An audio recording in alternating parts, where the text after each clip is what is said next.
A capacitor of capacitance C equals to 0.015 farad is connected to parallel conducting rail and conducting rod of mass m equals to 100 gram and length 1 meter start to fall under gravity in vertical plane. A uniform magnetic field of 2 Tesla exert in the space directed perpendicular to rod as shown in figure. Find acceleration of rod. ठीक है, हमें क्या करना है कि यहाँ पर ये रॉड जो है वो डाउनवर्ड डायरेक्शन में एक्सेलरेट हो रही है और हमें इस रॉड का एक्सेलरेशन यहाँ पर फाइंड आउट करके बताना है.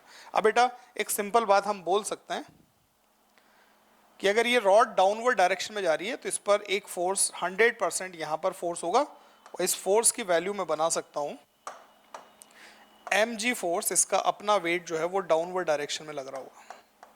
ठीक है, और EMI में हमने पढ़ा है कि जब भी रॉड जो है वो मैग्नेटिक फील्ड को कट करती है तो मैग्नेटिक फील्ड को अगर रॉड कट कर रही है तो उस कंडीशन में वेलोसिटी के अपोजिट डायरेक्शन में रॉड पर जो है वो मैग्नेटिक फोर्स लगता है. ठीक है, तो ये डाउनवर्ड डायरेक्शन में चल रही है, इसकी वेलोसिटी अगर डाउनवर्ड डायरेक्शन में है तो इस पर जो मैग्नेटिक फोर्स होगा ये जो है वो अपवर्ड डायरेक्शन में ऊपर की तरफ जो है ये मैग्नेटिक फोर्स हम बना सकते हैं.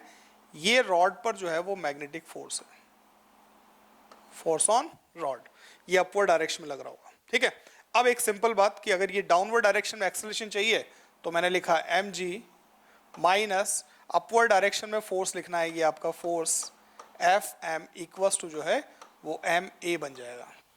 क्लियर है, mg.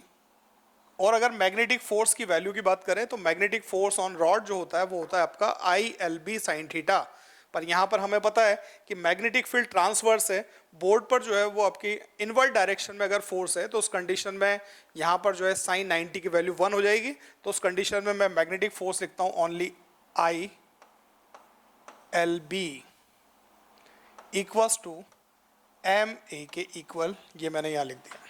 ठीक है, अब देखें आप ध्यान से, एक्सेलरेशन मुझे फाइंड आउट करना है, मास गिवन है, जी हम जानते हैं, लेंथ गिवन है, आई जो है वो अननोन है, तो मुझे आई की वैल्यू फाइंड आउट करनी है. तो हम देखते हैं यहाँ पर ये जो रॉड है और कैपेसिटर दोनों कनेक्ट है. जब मैग्नेटिक फील्ड में रॉड मूव करती है तो उसके अक्रॉस जो पोटेंशियल डिफरेंस आता है वो पोटेंशियल डिफरेंस कितना होता है, वो होता है BVL के इक्वल. और कैपेसिटर के साथ कनेक्ट है, कैपेसिटर के दोनों तरफ अगर हम पोटेंशियल डिफरेंस की बात करें तो पोटेंशियल डिफरेंस होगा आपका Q/C के इक्वल.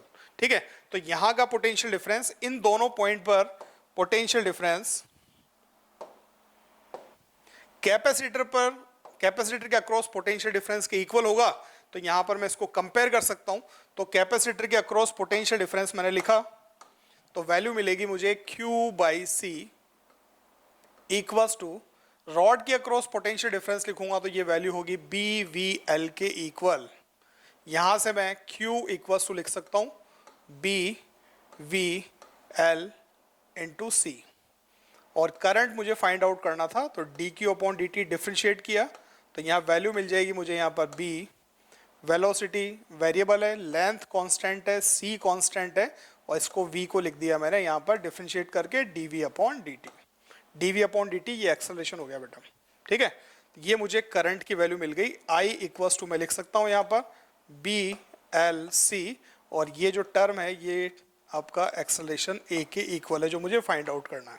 ठीक है, अब वापस हम यहां पर आ जाते हैं. मैंने लिखा यहां पर mg माइनस करंट की वैल्यू जो है वो है आपकी BLC into A again LB equals to M into A के इक्वल.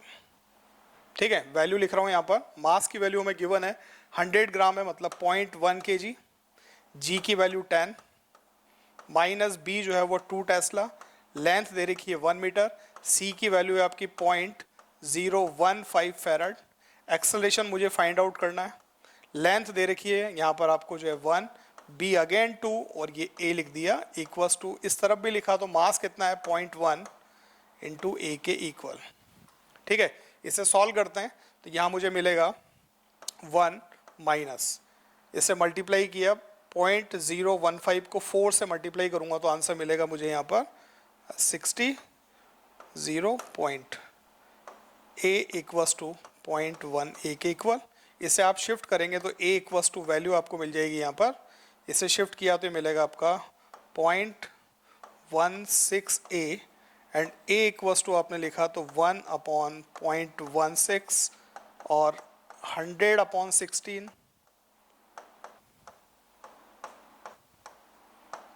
वैल्यू मिलेगी 6.25 मीटर पर सेकंड स्क्वायर एक्सेलरेशन से ये रॉड जो है वो डाउनवर्ड डायरेक्शन में मूव करेगी।